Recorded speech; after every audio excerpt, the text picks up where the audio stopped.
जी बिस्मिल्लाहिर्रहमानिर्रहीम, अस्सलाम वालेकुम रहमतुल्लाहि व बरकातुहू। मेरा नाम है डॉक्टर मोहम्मद मुज़म्मिल हसन। एक नए सेशन के साथ आपकी खिदमत में हाजिर हैं जी। तो आज का सेशन शुरू करने से पहले एक छोटी सी ऑडियो है, वो एक फार्मर ने भेजी है। पहले अगर आप वो सुने, फिर उस पर अगली बात करते हैं इंशाल्लाह। अस्सलाम वालेकुम डॉक्टर साहब, आज आपकी ना एक वीडियो देखी आज ही जो आपने अपलोड की है ना ब्रीडिंग के ऊपर, तो उस हवाले से आपको फीडबैक देना था कि जब तक हम आपको फॉलो नहीं ना कर रहे थे आपके यूट्यूब चैनल को, तो मुझे याद है अभी डॉक्टर तो नहीं होते, ये जो वीए हैं और गवर्नमेंट की तरफ से भी हैं, एआई की है। और छोटा भाई पहुंच गया स्टोर पे मेहंदी लेने। उसने कहा ना जी मेहंदी दे दो या इसको तेल दे दो। कभी तेल की नाल दे रहे हैं, कभी मेहंदी दे रहे हैं, हाथ रंगे हुए हैं। अल्लाह का शुक्र है ड्रेंचिंग कभी नहीं हुई थी, लेकिन ये देना पड़ता था हमें। बस जी जानवर ठंडा हो जाएगा और इससे प्रेगनेंट हो जाएगा। खुद भी कपड़े भी पूरे भर लिए मेहंदी के, हाथों पे लगे हुए हैं, वो अलग से एक मसला होना। तो वंडा उसका बंद कर देना बिल्कुल। ये भी था कि जब इसको हफ्ता 10 दिन वंडा नहीं देना, जो टीका रख दिया।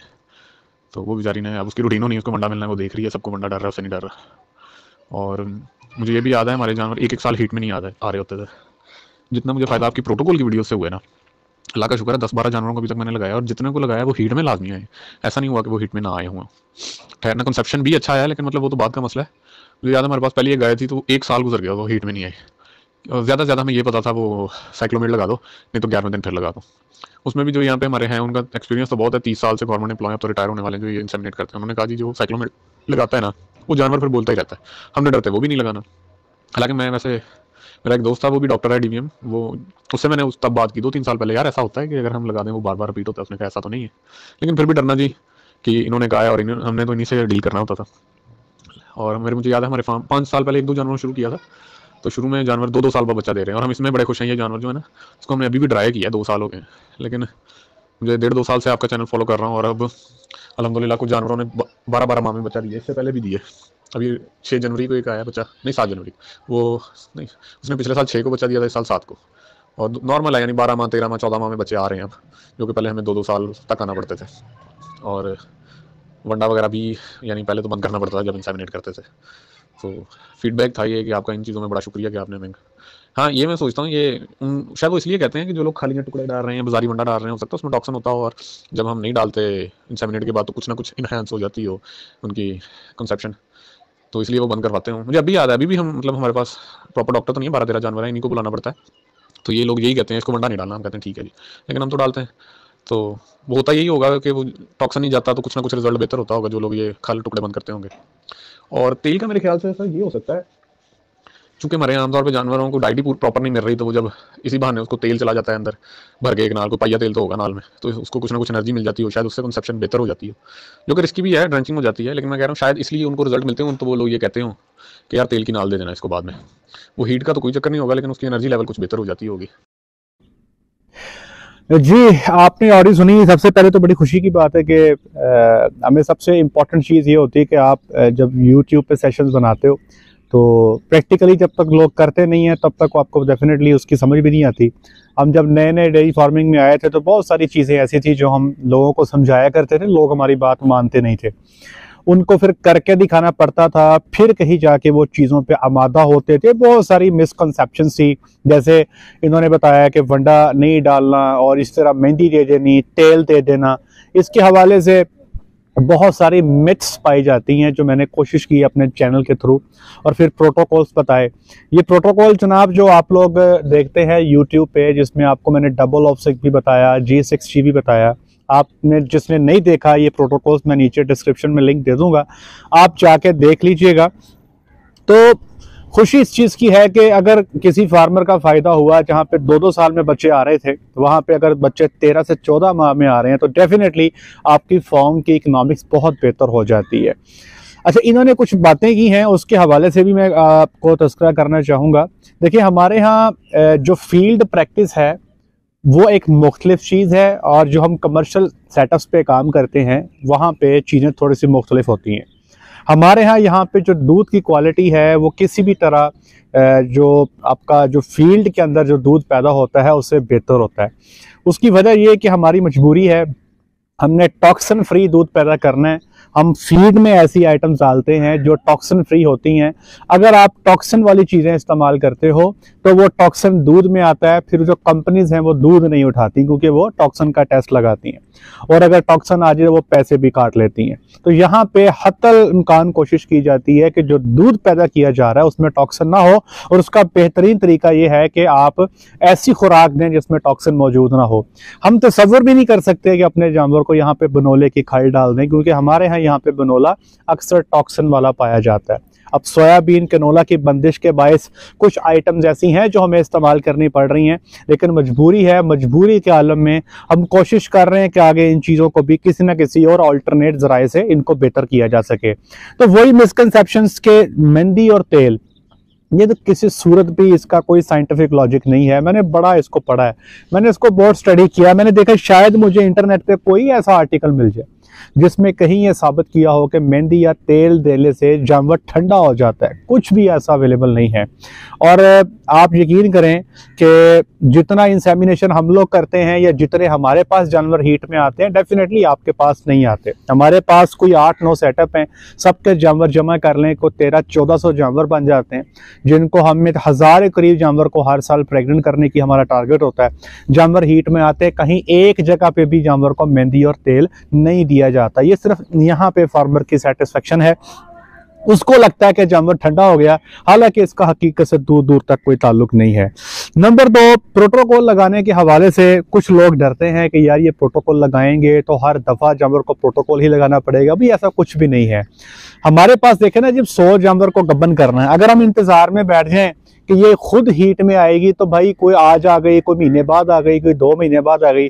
हमारे पास वलैती जानवर होते हैं, ये 3-4 माह के ठंड का मौसम है, इसी में हमने उनको कोशिश करना है गबन करने को। अगर एक जानवर हीट में ही नहीं आ रहा, गर्मी कल चढ़ गई है, तो गर्मी के मौसम में हीट में आ भी जाए तो कंसेप्शन या ठहरने के चांस कम हो जाते हैं। हमारी कोशिश ये होती है कि फटाफट टीका अंदर रख के जान छुड़ाई जाए। हमारे पास जो मैक्सिमम सेटअप मौजूद है, हमने अल्हम्दुलिल्लाह दिसंबर में जितने भी जानवर जिनको टीका रखना चाहिए था, हमने उन सब में एक एक दफा टीका रख दिया है।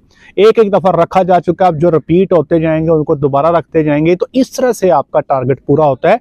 ये जो प्रोटोकॉल लगाने से जानवर की सेहत पे किसी किस्म का कोई नेगेटिव असर नहीं आता, ना ही इस पे कोई अभी तक कोई डॉक्यूमेंटेड रिसर्च अवेलेबल है। और मैं तो ये काम 13 साल से कर रहा हूं, तो मैंने 13 सालों में इसका कोई नेगेटिव इफेक्ट नहीं देखा। अगले नंबर पे आ जाए, ये तो फंडा बंद करने वाला काम है। देखें, अगर तो मैं इस पे बात अक्सर करता हूं कि अगर आपने टुकड़े डालने हैं या अगर आपने रोटी डालनी है जो आमतौर पे मार्केट से मिलती है टुकड़े जिसमें फंगस लगा होता है, तो फिर तो ये टीका रखने के बाद भी, टीका रखने के पहले भी जानवर को कभी भी देंगे तो नुकसानदेह, क्योंकि फंगस है, आप फंगस खिला रहे हो। ठीक है जी। हमारे जो लोकल जानवर हैं, वो तो देसी जानवर हैं, वो खा खा के जो है बेचारे रेजिस्टेंट हो जाते हैं। यही टुकड़ा फंगस वाला हमारे जानवरों को पड़ जाए तो ये तो आप इस यकीन नहीं कर सकते, ये लंग भी मार जाएंगे, ये साड़ू भी कर जाएंगे, इनके हीट के प्रॉब्लम भी आ जाएंगे और ये बच्चा भी फेंकेंगे, कई सारे प्रॉब्लम करेंगे। हमारी गाय चूंकि शुरू से उसको आदी बनाया हुआ है तो वो कहीं ना कहीं इस पर लग चुकी है, लेकिन फिर भी ठहरने के प्रॉब्लम उसको जरूर आते हैं। इसीलिए लोग क्या करते हैं कि बच्चा जब टीका रखते हैं उसके कुछ दिन बाद उसको टुकड़े नहीं देते।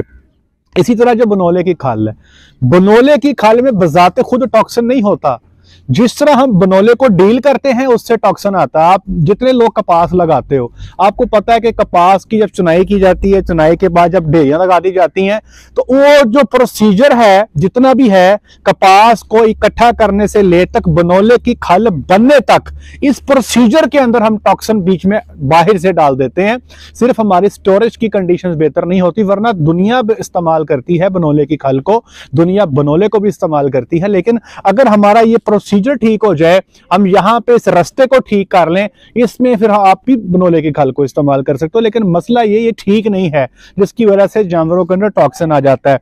तो बनोले की खाल और टुकड़े किसी सूरत भी जानवर को टॉक्सिन वाली आइटम चाहे टीका रखने के बाद चाहे टीका रखने के पहले नहीं देनी चाहिए, किसी सूरत भी नहीं देनी चाहिए। इससे डेफिनेटली जानवर को नुकसान होगा। रोटी अगर आपके घर में पकी है, सुबह के टाइम पकी है, किसी ने छोड़ दी, भाई छोटे भाई ने छोड़ दी, बड़े भाई ने छोड़ दी, वो रोटी बेशक शाम को आप जानवर को डाल दे, बहुत अच्छी है। इसी तरह कुछ हमारे फार्मर ऐसे हैं जिनके फार्म्स के पास दुकानें हैं, ये होटल्स हैं, नान की दुकान है, तो वो वहां पे डेली की बेसिस पे जो बकाया जात होते हैं नान के टुकड़े, रोटी के टुकड़े, तो वो रोजाना ले आते हैं, रोजाना डाल देते हैं। इसमें भी कोई हर्ज नहीं है, क्योंकि ये इसमें इतने टाइम स्पैन में फंगस या इसको उल्ली नहीं लगती। अगर ये देर तक पड़ा रहेगा तो डेफिनेटली इसके अंदर आपको फंगस और बाकी जो मामलात हैं वो आपको देखने को मिलेंगे। तो ये इनकी ऑडियो पे मैंने थोड़ा सा कमेंट कर दिया। खुशी है हमें कि हमारे चैनल की वसातत से अल्लाह की ज़ात ने हमें सबब बनाया और ये लोग डेवलप कर रहे हैं, लोग बेहतरी की तरफ आ रहे हैं। जो लोग सुन रहे हैं वो इनसे इंस्पिरेशन लें। हर बंदे का हक है वो अपने फार्म को बेहतर करे। आज आप इधर खड़े हैं, अगले साल आप इधर हों, अगले साल आप इधर हों, तो दिन ब दिन आप तरक्की करें। याद रखें, दूध में क्या बचता है क्या नहीं बचता ये आप भी जानते हैं, मैं भी जानता हूँ। आज इस वक्त जो फार्मर की सही कमाई है वो उसके फार्म पे मौजूद वच्छियाँ हैं, जो उसका एसेट हैं, जो उसकी कमाई का जरिया है। अगर इस एसेट पे भी जोर ना देंगे, अगर 2-2 साल बाद बच्चे लेंगे, तो भाई ये सिर्फ शौक की हद तक तो किया जा सकता है, कारोबार की हद तक आप इसको बिल्कुल भी नहीं कर सकते। और एक मैं आपको मशवरा और दूंगा, वो तमाम अहबाब जिन्होंने लूसन लगाया हुआ है उनसे गुजारिश ये है कि लूसन का फिलहाल जानवरों में इस्तेमाल बंद कर दें। अपने जानवरों को बरसीम अवेलेबल है, बरसीम टका के डालें, लूसन को काटें, खुश्क करें, उसकी हे बना के संभालनी शुरू कर दें। जितने भी इसके लौ आते हैं सारों को काटें, काट के खुश्क करके उसको आप संभालना शुरू कर दें। उसकी वजह यह है कि कल गर्मी के मौसम में जैसे ही आपका मई का महीना चढ़ेगा, बरसीम आपका खत्म हो जाएगा, फिर आपको चारे की शॉर्टेज लगेगी।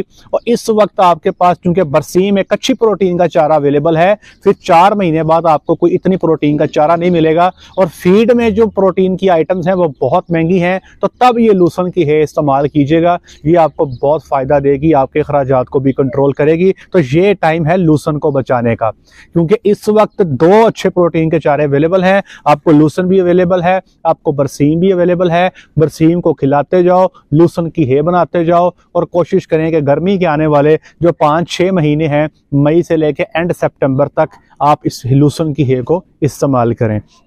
इंशाल्लाह फ़ायदा होगा। जी आज के लिए इतना ही। अपना ख्याल रखें, दुआ में याद रखें, 5 वक्त की नमाज बाद जमात अदा करें। अस्सलामु अलैकुम।